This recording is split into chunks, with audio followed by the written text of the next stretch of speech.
ఈ సత్సంగం ప్రారంభించినప్పటి నుంచి గురువు చుట్టూనే మనం పరిభ్రమిస్తూ ఉన్నాం. ఎందుకంటే గురువుతోనే అన్నీ ఆధారపడి ఉన్నది, గురువే ఆధారభూతమై ఉన్నారు. అయితే భౌతికంగా మీ జీవితంలో మీ గురువుగారు ఎవరు? మీ గురు సాంప్రదాయంలో మీరు ఎప్పుడు ప్రవేశించారు? మీరు ఏమేమి విద్యలను అభ్యసించారు కాస్త తెలియజేయండి. చాలా గొప్ప విషయం అండి. ఏమిటి అంటే ప్రతి ఒక్క వ్యక్తికి మనం అనుకుంటాం కదా, సహజంగా భుక్తి విద్యలు కొన్ని ఉంటాయి, ముక్తి విద్యలు కొన్ని ఉంటాయి. అవునండి. మాకు ఈ యొక్క ఆధ్యాత్మిక విషయాల్లో ప్రవేశించేటప్పుడు ముందు భుక్తి విద్య ఉంది. గురుగారు. అయితే ఏమిటయ్యా అంటే ఇక్కడ ఆ భుక్తి విద్యే మాకు ముక్తి విద్యగా కూడా ఉంది. పరంపరానుగతంగా ఇందాక మనం అనుకున్న వైఖాన సాగమంలో జన్మించటం, మా పూర్వీకులందరూ కూడా గుంటూరు జిల్లా సత్తెనపల్లి అనేటువంటి ఊరి దగ్గరలో ఫణిదం అనేటువంటి గ్రామం ఉన్నది. దానికి పండితాపురం అనేటువంటి పేరు. అక్కడ సుమారుగా 1000 సంవత్సరాల క్రితం ఏర్పాటు చేయబడినటువంటి రుక్మిణీ సత్యభామ సమేత వేణుగోపాల స్వామి వారి యొక్క దేవాలయం ఉంది. ఆ దేవాలయానికి మేము అనూచానంగా వచ్చేటువంటి వంశపారంపర్య అర్చకులం. అట్లా ఆరాధన చేస్తూ చేస్తూ మా చిన్నప్పటి నుంచి కూడా కొలకలూరు హనుమంతాచార్య స్వామిని, వికనసాచార్య స్వామి పక్కన చిన్న ఫోటో ఉంటుంది. ఆ స్వామి చాలా అనుకోకుండా తటస్థపడడం జరిగింది. ఏదో లౌకిక విద్యల్లో 10th క్లాస్ దాకా చదివిన తరువాత ఒక రోజున అనుకోకుండా నా జీవితంలోకి తటస్థపడ్డారండి.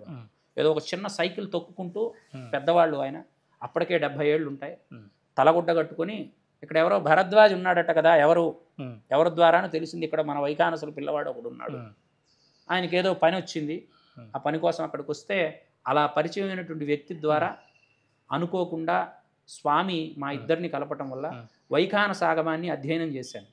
చేసి తిరుపతిలో కొంతకాలం కృష్ణ దేవాలయంలోనే, అక్కడ కూడా ముత్యాలరెడ్డిపల్లి అనేటువంటి కాలనీలో కృష్ణుడి యొక్క దేవాలయాన్ని చేస్తూ అర్చకత్వంగా రాష్ట్రీయ సంస్కృత విద్యాపీఠం అని అంటారనమాట. ఇప్పటికి కూడా అది నేషనల్ సాంస్క్రిట్ యూనివర్సిటీ అని పేరు మార్చారు. అక్కడ ఎంఏ ఆగమా చదువుకున్నానండి, వారు నేర్పినటువంటి ప్రేరణతోని అంతా చదువుకుని హైదరాబాద్ వచ్చిన తర్వాత చాలా అనుకోకుండా, ఎందుకనంటే మేము కొత్త దేవుళ్ళని ఆరాధించడం అనేది చాలా తక్కువ. ఎందుకంటే వంశపారంపర్యానుగతంగా కృష్ణుణ్ణి, రాముణ్ణి, ఆంజనేయ స్వామిని ఇట్లా ఆరాధన చేసేటప్పుడు మాకు దత్తాత్రేయ స్వామి యొక్క ఆరాధన అంటే వేరే వాళ్ళకి తెలుస్తుంది, కానీ ఆయన ఒక ఋషి కదా అనుకుంటాం తప్ప పరమాత్మ కాలేడుగా, ఋషి అవుతాడు కానీ పరమాత్మ ఎట్లా అవుతాడు అనేటువంటి భావన బలంగా ఉంటుంది, అప్పట్లో ఉండేది. సరే ఆరాధన చేస్తున్నాం, సుందరకాండ హోమాలు ఇట్లాంటివి చేస్తూ ఉన్నటువంటి సందర్భంలో సాయి కృష్ణ గారు అనే ఒక వ్యక్తి ఉండేవాడు. ఆ వ్యక్తి ద్వారా మొట్టమొదటిసారిగా నాకు శ్రీపాద శ్రీవల్లభ చరితామృతం పుస్తకం అందింది. ఏమండి భరద్వాజ్ గారు, మీరు సుందరకాండ ఇవన్నీ పారాయణ చేస్తున్నారు కదా, ఇదిగోండి శ్రీపాదుడిది కూడా ఒకసారి పుస్తకం చదవండి. విఠల్ బాబా గారి శిష్యుడు ఆయన. సరే చాలామంది చాలా పుస్తకాలు ఇస్తూ ఉంటారు, మనం ఒక పద్ధతిలో నడిచేవాళ్ళం అని పక్కన పెట్టాం. దేవుడి దగ్గర నృసింహస్వామి ఉంటారు మన దేవాలయం లోపల, స్వామి ఆరాధనగా గృహదేవతార్చనగా ఉండేవాడు. ఆ స్వామి దగ్గర పెట్టాను, వదిలేశాను. కొంతకాలం తర్వాత ఏం జరిగింది అంటే, ఏదో ఖాళీగా ఉన్నప్పుడు పుస్తకాధ్యయనం అనేది ఉంటుందిగా, ఏముంది అసలు ఇందులో అని మొట్టమొదటిగా శ్రీపాద శ్రీవల్లభ చరితామృతాన్ని చదవటం జరిగిందండి. ఆ చదవటంతో సుమారుగా ఇప్పటికి 13 సంవత్సరాలు అయింది. 2012లో నాకు శ్రీపాద శ్రీవల్లభ చరితామృతం నా దగ్గరికి మొట్టమొదటిగా వచ్చింది శ్రీపాదుడే, దత్తుడు రాలేదు. దత్తుడు తెలుసు కానివ్వండి, దత్తుడు రాలేదు, ఋషిగా తెలుసు, శ్రీపాద శ్రీవల్లభులు వచ్చారు. ఈ సుందరకాండ వీటితో పాటుగా ఆ పుస్తకం కూడా పఠనం చేశాం. అయితే అప్పట్లో ప్రత్యేకమైనటువంటి కోరికలు ఇంత లేదండి. ఇప్పుడు ఉండేటువంటి వారం రోజుల పుస్తకం, 10 రోజుల పుస్తకం ఇట్లా లేదు. సుమారుగా 365 పేజీలో 370 పేజీలో ఉండేది ఆ పుస్తకం. సరే ఏముందో తెలుసుకుందాం అనేటువంటి జ్ఞాన సముపార్జన కోసం చక్కగా చదవటం జరిగిన తర్వాత నిదానంగా నాకు శ్రీపాదుడితో పరిచయం ఏర్పడింది. తర్వాత ఎందుకంటే పూర్వ వృత్తాంతము మరిచిన వాడు పురోభివృద్ధి కోరలేడు అని ఒక మాట ఉంది, మలయాళ స్వామి వారు చెప్తాడు. అద్భుతమైనటువంటి విషయం. నా జీవితంలో ప్రతి ఒక్కడూ గురువేనండి. ఎట్లా అయితే దత్తాత్రేయ స్వామికి 24 మంది గురువులు ఉన్నారో, సాయి కృష్ణ గారి దగ్గర నుంచి ఆయన మొట్టమొదట గురువు దత్తుడే ఆయన స్వరూపంలో ఆవిర్భవించారు. ఎందుకంటే నేను ఇందాక ఒక మాట చెప్పాను, దైవం మానుష రూపేణ, పిచ్చివాడా నీ యొక్క జీవితం యొక్క డెస్టినీ వేరే ఉంది, ఇదిగో నేను పంపిస్తున్నాను, ఇది చూడమని పంపించాడండి స్వామి. నేను ఇప్పటికీ అది నమ్ముతాను. అంటే వాళ్ళు బ్రాహ్మలే కావాలా, బయట వాళ్ళు అవ్వాలా అనేది నిమిత్తం లేదు. అక్కడ దైవం మానుష రూపుడు ఏ స్వరూపంగా అయినా రావచ్చు, దీన్ని బలంగా నమ్ముతాం. కాబట్టి అది చదివిన తర్వాత ఒకరోజు సత్సంగానికి తీసుకెళ్లారు. ఫలానా చోట శ్రీపాద శ్రీవల్లభ సత్సంగం అని జరుగుతుందండి, అక్కడికి రమ్మంటే అక్కడ గొప్ప వ్యక్తి పరిచయం అయ్యాడండి. కీర్తి వల్లభుడు అనేటువంటి వ్యక్తి.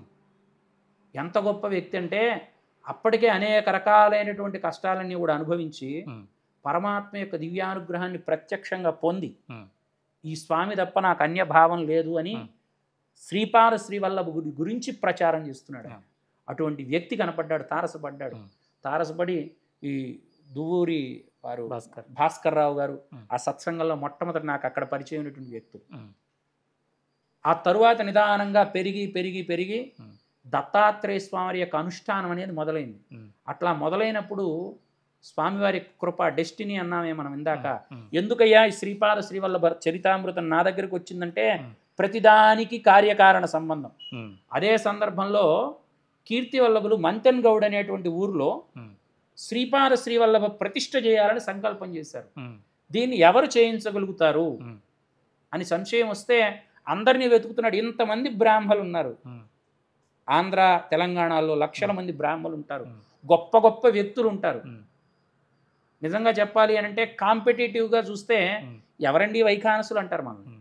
తిరుపతిలో అంతే, బయట మనకేం ప్రసిద్ధి ఉంది. కానీ ఏమండి మేము ప్రతిష్ఠ చేయాలి, మీరు చేయించగలుగుతారా అంటే యాదృచ్ఛికంగా చేసామండి ప్రతిష్ఠ. మొట్టమొదటి నేను చూసినటువంటి దత్తక్షేత్రం ఏదైతే ఉందో అది మంతెన్ గౌడ్. మీరు ప్రతిష్ఠ చేసింది? నేను ప్రతిష్ఠ అంటే వాళ్ళందరి యొక్క దీంతో ప్రతిష్ఠ చేయించాను. దత్తాత్రేయ అక్కడ శ్రీపాద శ్రీవల్లభ ప్రతిష్ఠ అయింది. తరువాత ఈ కీర్తి వల్లభ గారితోనే ఓరుగంటి శ్రీనివాసన్ అమెరికాలో ఉంటాడు, శిరీష గారని దుబాయ్లో ఉంటారు. తన ద్వారా మళ్ళీ నృసింహ సరస్వతి స్వామి యొక్క ప్రతిష్ఠ కూడా చేశాం పక్కన. కార్యకారణ సంబంధం ఇది అయ్యింది కాబట్టి అది చేయగలిగాం. తరువాత కొన్ని సంవత్సరాల తర్వాత నవనాథ సహితమైనటువంటి దత్తాత్రేయ స్వామి యొక్క ప్రతిష్ఠ చేశాం పక్కన. ఎప్పుడైతే అట్లా చేశామో ఆ సందర్భంలో నా మనస్సులో ఒక సంకల్పం కలిగిందండి. ఏమిటయ్యా అంటే సవితృకాటక చయన పుణ్యఫల భరద్వాజముని గోత్ర సంభవ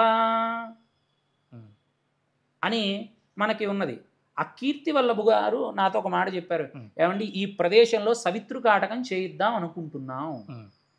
ఓహో తప్పకుండా చేయిద్దామండి. మరి నేనైతే దానికి ఉండేటువంటి సామర్థ్యం నాకు లేదు, అది ఎలా చేయాలో కూడా నాకు తెలియదు. మీరు ఏదన్నా అనుకుంటే మీకు కావాల్సినటువంటి తోడు నీడగా నేను కూడా ఉంటాను, నన్ను కూడా మీరు ఇన్వాల్వ్ చేయండి అని చెప్పాం. చెప్తే కొంతకాలం గడుస్తోంది కానీ డ్రాగ్ అవుతుంది, ఆ విషయం జరగటం లేదు. సరే ఎందుకో ఒకరోజు అనుకోకుండా కార్యకారణ సంబంధంగానే ఇది కూడా, ఇది ఏదో నా గొప్పతనము ఇదంతా అట్లా అంతానికే లేదు, స్వామివారి లీల తోసాడు అన్నమాట. ప్రతి దాంట్లోకి నువ్వే పో ముందుకు పో. సవితృకాటక చైనం ఎట్లా చేయాలి, మనం చేస్తే బాగుంటుంది అని భావన కలిగింది. కీర్తి వల్లభ గారితో చెప్తే అదంతా నిజమేనండి, చాలా దూరం అవుతుంది మంతెన్ గౌడ్లో చేయాలంటే, ఇక్కడెక్కడైనా హైదరాబాద్ చుట్టుపక్కల చేస్తే దత్తబంధువులందరూ కూడా వచ్చేటువంటి అవకాశం ఉంది అని అనుకున్నాం అంతే.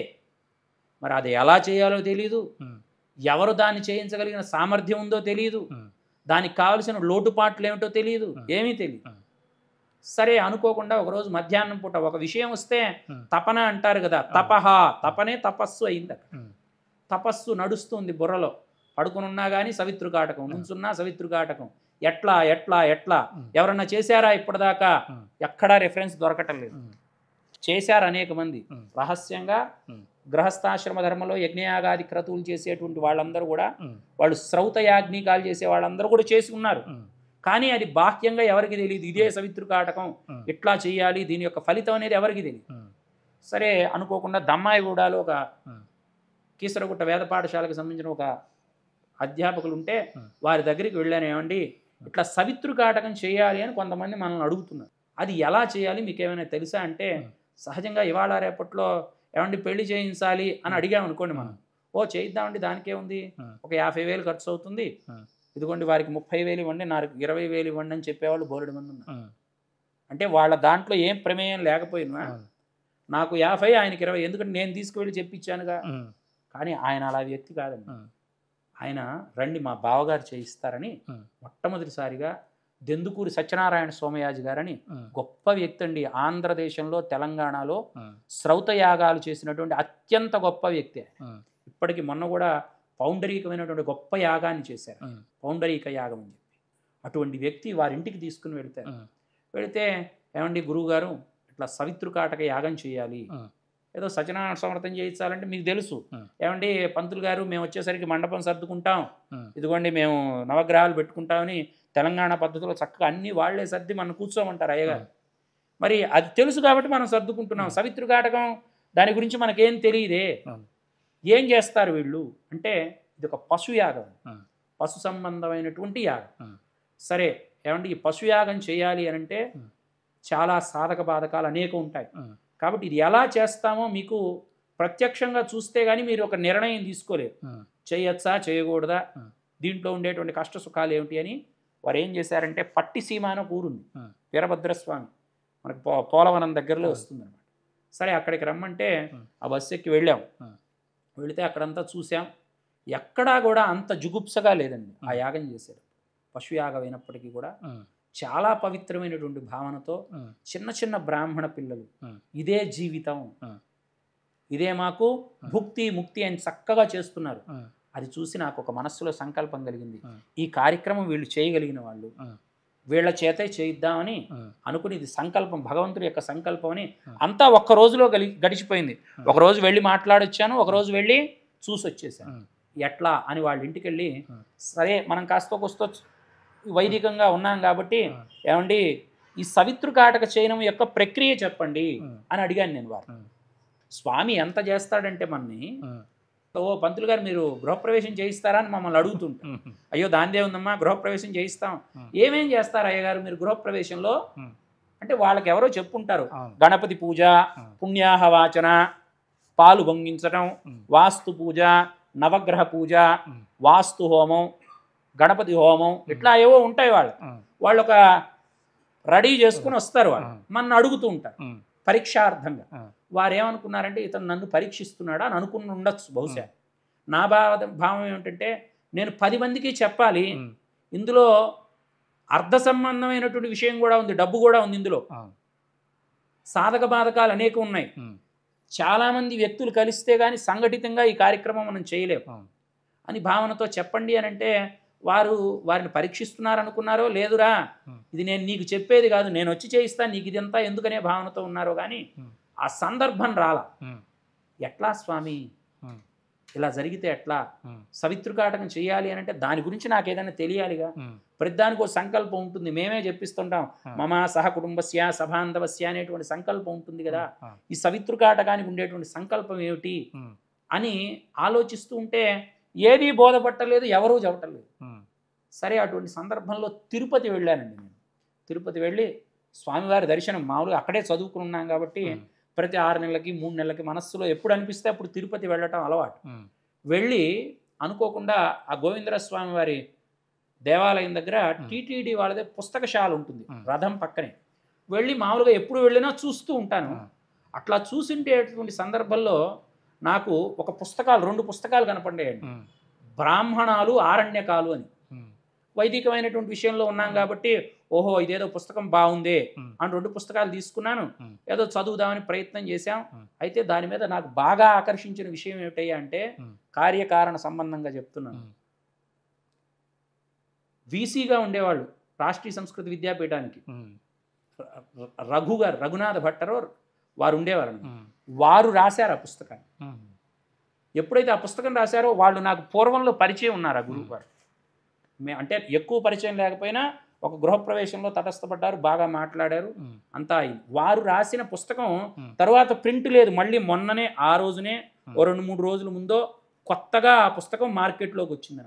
సరే దాన్ని తీసుకొచ్చి మామూలుగా ఇంటికి వచ్చి తిప్పుతూ ఉంటే మీరు నమ్మరు, దత్తానుగ్రహం లేనిది ఏది జరగదండి, కార్యకారణ సంబంధమే అంతా కూడా.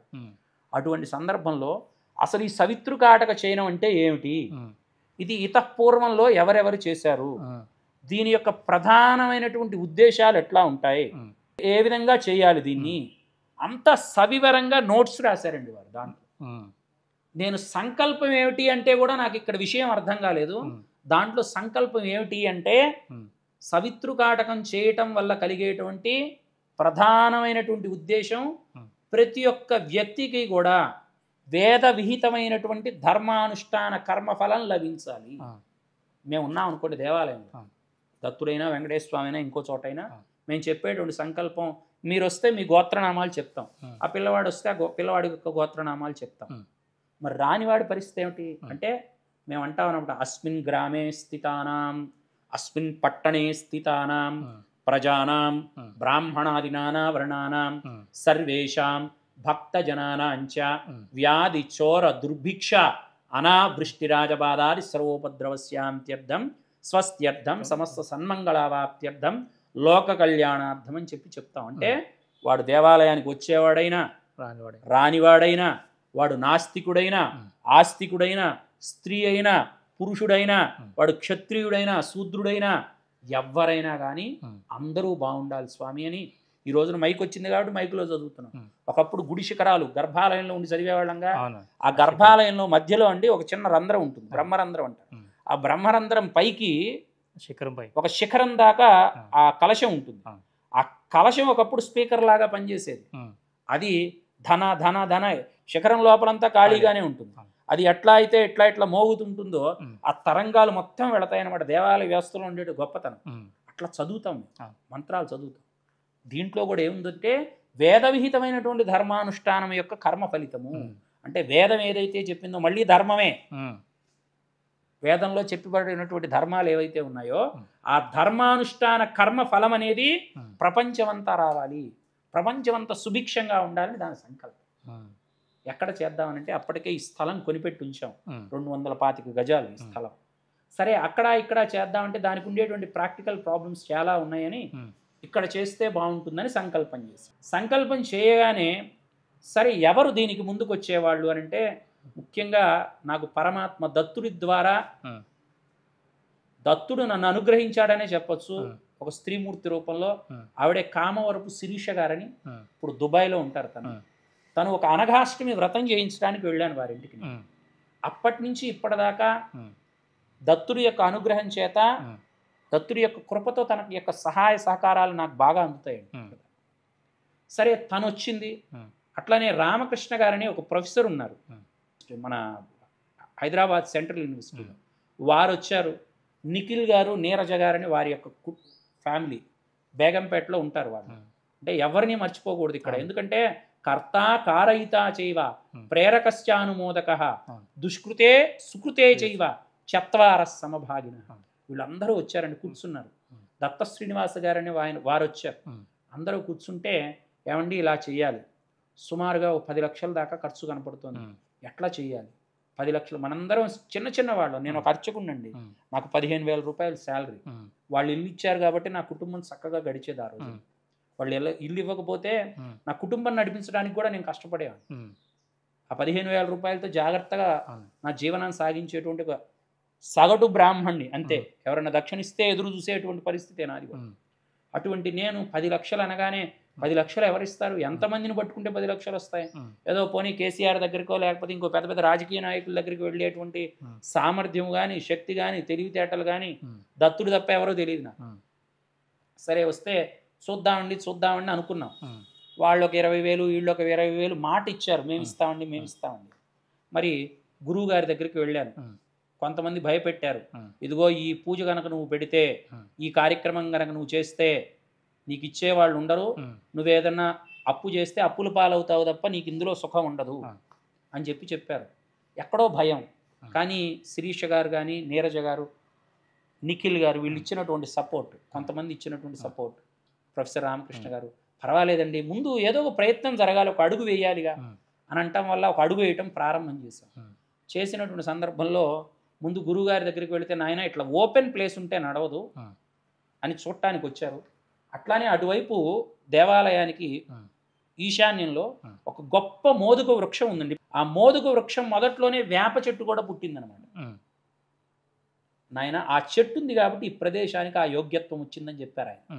దేవతా వృక్షం మోదుగ చెట్టే అన్ని హోమాలకి మూలం అన్నమాట. సరే చెప్పారు, ఏం కావాలి గురువు గారు? దీని చుట్టూ ఒక ప్రహరీ నిర్మాణం చేయండి. అయ్యగారులు ఒక 2 రోజులు ఉండాలి కాబట్టి భార్య భర్త దీక్ష తీసుకున్న వాళ్ళు ఒక రూమ్ ఏర్పాటు చేయమన్నారు. అప్పటికే అయిపోయింది. యజ్ఞ ఖర్చే 10 లక్షలే, మళ్ళీ ఇది కట్టించాలంటే దీనికి ఎవరు ఇస్తారు డబ్బులు? ఏదైనా పూజ చేయించాలంటే డబ్బులు ఇస్తారు కానీ అట్లా ఇవ్వరు కదా. సరే చూద్దాంలే అని ఒక 2 లక్షలు అప్పు తీసుకొచ్చాను. మొదలు పెట్టాము. కాస్త శంకుస్థాపన ఎప్పుడు మోడమిలో శంకుస్థాపన జరిగింది, దత్తుడి యొక్క అనుగ్రహం.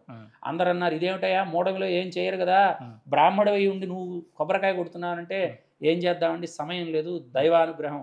తదేవ లగ్నం సుదినం తదేవ తారాబలం చంద్రబలం తదేవ విద్యాబలం దైవబలం తదేవ లక్ష్మీపతేతే ఇంద్రియుగం స్మరామి అని జయ లక్ష్మీనారాయణ జయ గురుదత్త అనుకుని కొబ్బరికాయ కొట్టాం. దీన్ని నిర్మాణం చేశాం. మీరు నమ్మరండి, ఆ రోజు నుంచి ఎవరు వస్తున్నారో తెలియదు, ఏం చేస్తున్నారో తెలియదు, ఎలా వస్తున్నాయో తెలియదు డబ్బులు. అప్పట్లో ఇంత ఏదో యూట్యూబ్లో ఒక ప్రచారం చేయటమో పాంప్లెట్స్ వేసి పంచటం ఎవరూ తెలియదు మనకి. చేద్దాం అనుకున్నా ఆ 10 మందికే తెలుసు. ఆ 10 మంది ఒక 4-5 చెప్తున్నారు, ఇచ్చేవాడు ఇస్తున్నాడు, పోయేవాడు పోతున్నాడు, వచ్చేవాడు వస్తున్నాడు, నడుస్తూనే ఉంది. ఆ క్షణం ఇంకొక 3 రోజులండి, మీరు నమ్మరు. దత్తుడు ఈ రోజుకి నాకు ఏలిన నాటి శని, నాకు ఇది శ్రీపాద శ్రీవల్లభ చరితామృతంలోనే కూడా ఉంటుంది.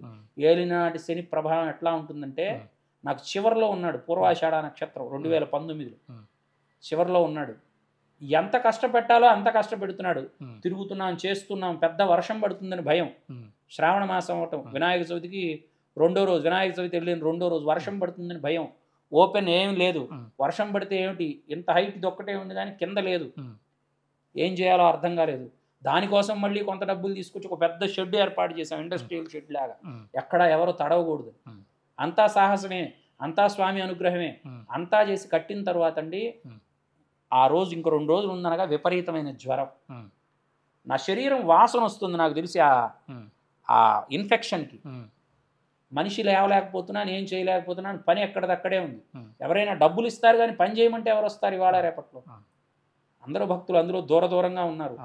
మనకు ఉండేటువంటి భయం కానీ ఆందోళన కానీ అందరికి ఉండదు కదా. వెళదాము, చక్కగా వస్త్రాలు కట్టుకొని కూర్చుందాం అనుకుంటారు తప్ప పూజ చేద్దామని ఎవరు వస్తారు? యజ్ఞశాలలన్నీ వేయించాం, సిద్ధంగా ఉన్నాయి. జ్వరం. రేపు ఉదయం యజ్ఞ ప్రారంభం, రాత్రి 103 జ్వరం అండి. యాంటీబయాటిక్స్ వేసి పడుకుని ఉన్నాను. స్వామివారి దగ్గర దీపం పెట్టుకున్నాను. కొంచెం కూడా ఓపిక లేదండి, అంతంటే అంత కూడా ఓపిక లేదు.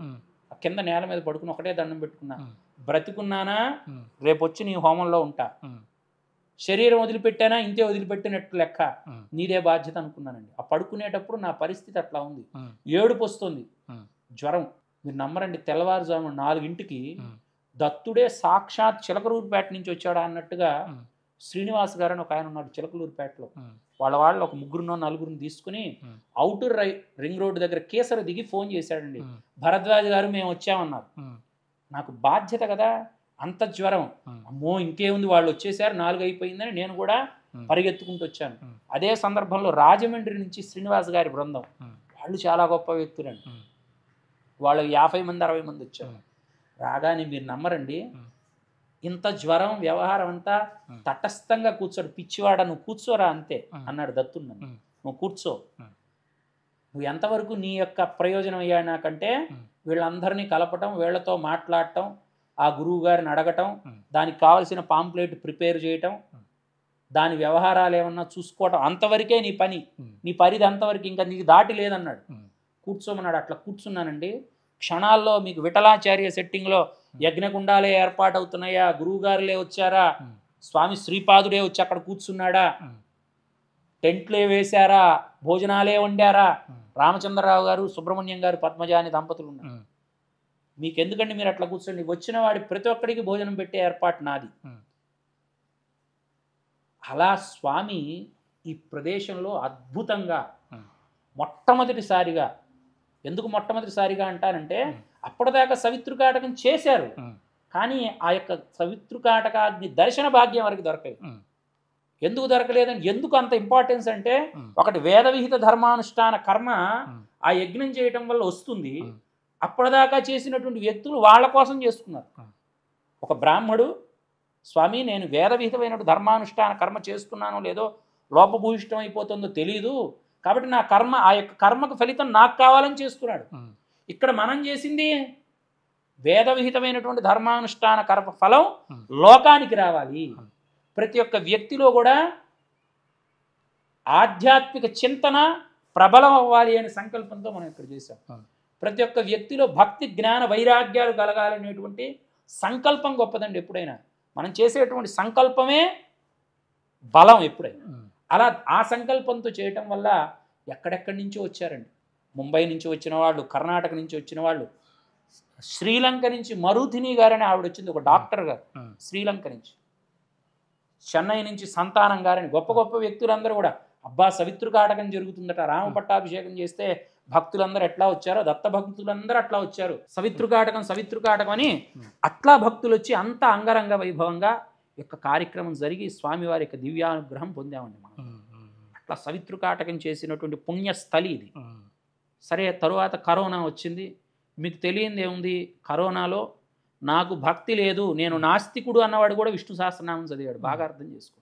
కరోనా అనేది ఒక కారణం అవ్వచ్చును గాక, కానీ 2019 నుంచి ఒకసారి హిస్టరీ చూస్తే మీరు, అప్పటిదాకా నేను నాస్తికుణ్ణి అన్న వ్యక్తి కూడా రామ కృష్ణ దీపారాధనలే వేశాడా, ధూపాలే వేశాడా, దీపారాధనలే చేశాడా, భాగవతమే ఉన్నాడా, భారతమే ఉన్నాడా, అందరికీ ఒక రకమైనటువంటి ఆధ్యాత్మిక వృద్ధి, ఇట్లా ఆధ్యాత్మికత పట్ల ఒక క్యూరియాసిటీ పెరిగి అనేక రకాలుగా తామర తుంపరులుగా భక్తి అనేది అనేక మార్గాల్లో ప్రబలం అయిపోయింది ఈ సవితృకాటకం వల్ల. అంతవరకు అయితే ప్రత్యక్షానుభవంగా ఖచ్చితంగా చెప్పగలుగుతాం అది దత్తుడి యొక్క అనుగ్రహమే.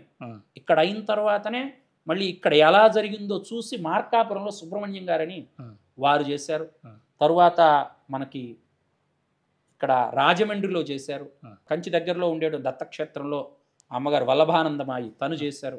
ఇప్పుడు ఇదంతా చూసిన తర్వాత నిదానంగా ఇది ఒక రకమైనటువంటి ప్రక్రియ. పిఠాపురంలో కూడా ఈ మధ్య కాలంలో విన్నాను నేను, ప్రతి 2 సంవత్సరాలకో ప్రతి సంవత్సరానికి ఒకసారి చేస్తున్నారనేటువంటి భావన. అది ఎంతవరకు దాంట్లో ఈ వేదవిహిత ధర్మానుష్ఠాన కర్మే ఫలంగా చేస్తున్నారో తెలియదు, మరి దాని పద్ధతి ఎట్లా ఉందో తెలియదు. కానీ ఒక పద్ధతి అయితే ఇక్కడి నుంచే ఆరంభమైంది. సవితృకాటకం చెయ్యాలి అనేటువంటి పద్ధతి అయితే ఇక్కడి నుంచి ఆవిర్భవించింది అనే మాట అయితే ఖచ్చితంగా చెప్పగలుగుతాం. అట్లా 2019 అయిపోయింది, 2020 అయిపోయింది, 21 అయిపోయింది. అట్లా జరుగుతుంటే ఎక్కడో ఉంది. నేను నిత్య హోమం చేసుకుంటానండి, ప్రతి నిత్యం కూడా హోమం చేసుకుంటాను. అది వేరే ఇప్పుడు నేను చేసుకునేటువంటి అర్చకత్వంలో ఉన్నప్పుడు కూడా అక్కడ హోమం జరుగుతుంది. అట్లా ఆ సవితృకాటకం సంకల్పం తీసుకున్న దగ్గర నుంచి 2019 సుమారుగా జనవరి నుంచి నిత్యాగ్నిహోత్రం చేయటం ప్రారంభం చేశాను. అట్లా ప్రారంభం చేస్తూ చేస్తూ చేస్తూ ఒక మాట అనుకున్నాను, ఏదైనా ఒక చక్కని దత్తాత్రేయ స్వామి అంటే ఒక యజ్ఞశాల నిర్మాణం చేయాలి. నా దగ్గర అక్కడ స్వామివారికి ఒక పంచలోహ విగ్రహం కనపడుతుంది. అది సుమారుగా 2013లో నా దగ్గరికి వచ్చింది.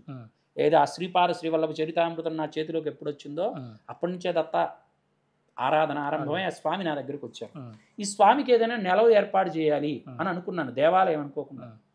సరే, ఈ ప్రదేశం ఎట్లా అయినా ఉంది, గోడాది కట్టి ఉంది, ఇందులో ఒక యజ్ఞశాల లాగా వేసుకుంటే చక్కగా నిత్యానుష్ఠాన కర్మ చేసుకున్నట్టు ఉంటుంది, చక్కగా మనం హోమాది కార్యక్రమాలన్నీ కూడా మనం చేసుకోవచ్చు ఆనందంగా, మనకు కావాల్సిన నిత్యానుష్ఠానంగా.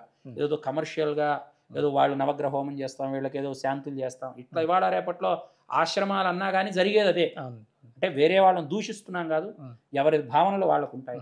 కానీ దీన్ని అట్లా సొంత స్థలం కదా, ఎవరికైనా ఒక భావన ఉంది. సొంత స్థలం అయితే ఈ రోజున ఇంత అయింది అంత అయిందని ఆస్తి లెక్కలోకి వస్తుంది తప్ప దీంట్లో దేవుడి గుడి కడదాం లేకపోతే ఇంకోటి ఏదో చేద్దాం అనే భావన ఎవరికైనా ఉండదు కదా. సరే, అట్లా ఒక యజ్ఞశాల వేసుకుందాం, మనం అనుష్ఠానం చేసుకున్నంతకాలం చేసుకుంటాం. తరువాత ఇది ఆ స్వామి మీద వదిలేశాను. 23లో దీన్ని ఏదైనా చేయాలని ఫస్ట్ ఒక యజ్ఞశాలగా చేద్దాం అని అనుకుంటూ ఒక సంకల్పం చేశానండి. సవితృకాటకానికైనా ఈ కార్యక్రమానికైనా గిరినార దత్తాత్రేయ స్వామి నాకు ప్రేరణగా ఉంటాడు. ఆ స్వామి అది కూడా పూర్వం మీకు మాట చెప్పాను, సాయి కృష్ణ గారని ఒక ఆయన ఉన్నారని, వారి ద్వారానే నాకు ఆ స్వామి అనుగ్రహం లభించింది. సరే, ఈ గిరినారు వెళదామని సంకల్పం చేశాను. వెళ్ళి సంకల్పం చేసి వచ్చేసరికి ఈ యజ్ఞశాల వరకు కట్టాను. వచ్చి చూసేసరికి పెద్ద వర్షం, ఎటు చూసినా వర్షం పడుతూనే ఉంది. అమ్మా, ఇట్లా వర్షం పడితే నేను యజ్ఞం ఏం చేస్తాను అని అంటే, మరి స్వామివారిని ఏర్పాటు చేయాలని ఈ స్వామి సంకల్పం వచ్చింది. అప్పుడు ఒక చిన్న అయినా పెట్టుకొని ఒక గుడిలాగానే మందిరం లాగా ఏర్పాటు చేద్దామని సంకల్పం వచ్చింది. అటువంటి సందర్భంలో ప్రధానంగా 2 వ్యక్తులు, నేను దేవాలయానికి అట్లానే స్వామివారి విగ్రహానికి ఇద్దరు కూడా స్పాన్సర్స్గా, వాళ్ళు శ్రీనివాస్ గారని అట్లానే స్వాతి అని వాళ్ళిద్దరు కూడా వచ్చారు. చక్కగా ఆ దేవాలయము అదేవిధంగా దేవుణ్ణి కూడా ఇట్లా ప్రతిష్ఠ చేసి మే 31వ తారీఖు 2023 గాయత్రి జయంతి, అది కూడా చూడండి స్వామి ఎంత అనుకోకుండా జరుగుతాయంటే మనకు కొన్ని కొన్ని అప్పుడప్పుడు తెలియదండి. అవును. ఆ కార్యాచరణ ఏదో ప్రతిష్ట ఏ ముహూర్తం బాగుందనంటే పంచాంగం చూస్తూ ఆ ఫలానా రోజు ఏకాదశి చిత్తా నక్షత్రం బాగుంది, మృగశిర నక్షత్రం, స్వామి ఆవిర్భవించింది కూడా ఆ రోజే కదా, ఆ రోజు పెట్టుకుందాం అనుకున్నాం. తీరా అంతా చూసిన తర్వాత నేను ఈ కార్యక్రమంలో ఉన్నాను కదా, గాయత్రి అనుష్ఠానం అది చేస్తాం కానివ్వండి, ఆ ప్రతిష్ఠ జరిగే రోజు యాదృచ్ఛికంగా ఇవాళ ఆ గురువు గారు చెప్పారు, ఇవాళ గాయత్రి జయంతి కదండి, అమ్మవారి ఈ రోజున వచ్చి కూర్చుంటుంది ఇక్కడ అని యాదృచ్ఛికంగా అన్నారనమాట. అప్పుడు అర్థమైంది, ఓ గాయత్రి అమ్మవారి జయంతి రోజున ఇక్కడ ఆవిర్భవించింది. గాయత్రి అమ్మవారి యొక్క అనుష్ఠాన శక్తే దత్తస్వరూపంగా, స్త్రీ దేవతాత్మక శక్తి కూడా దత్తాత్రేయ స్వామి త్రిపుర రహస్యంలో చెప్తాడు, అమ్మని కూడా నేనే అన్నాడు. కాబట్టి అటువంటి స్వరూపంగా ఇక్కడ స్వామి ఆవిర్భవిస్తున్నాడని భావన చేసి సాక్షాత్ శ్రీ శ్రీ శ్రీ విశ్వయోగి విశ్వంజీ మహారాజ్ యొక్క కరకమలాలతో ఆ స్వామివారి యొక్క ప్రతిష్ట, ఎంత ప్రతిష్టాపన, బింబ ప్రతిష్టాపన చేశాం. ఆ రోజు నుంచి ఈ రోజు దాకా కూడా చక్కగా నిత్యం అనుష్ఠానం జరుగుతుంది. నిత్యం స్వామివారికి దత్తాత్రేయ స్వామి అష్టాక్షరి మంత్రం, ద్వాదశాక్షరి మంత్రం, గాయత్రి మంత్రం, సశిష్య సహితంగా విఘనసాచార్య స్వామి మంత్రం.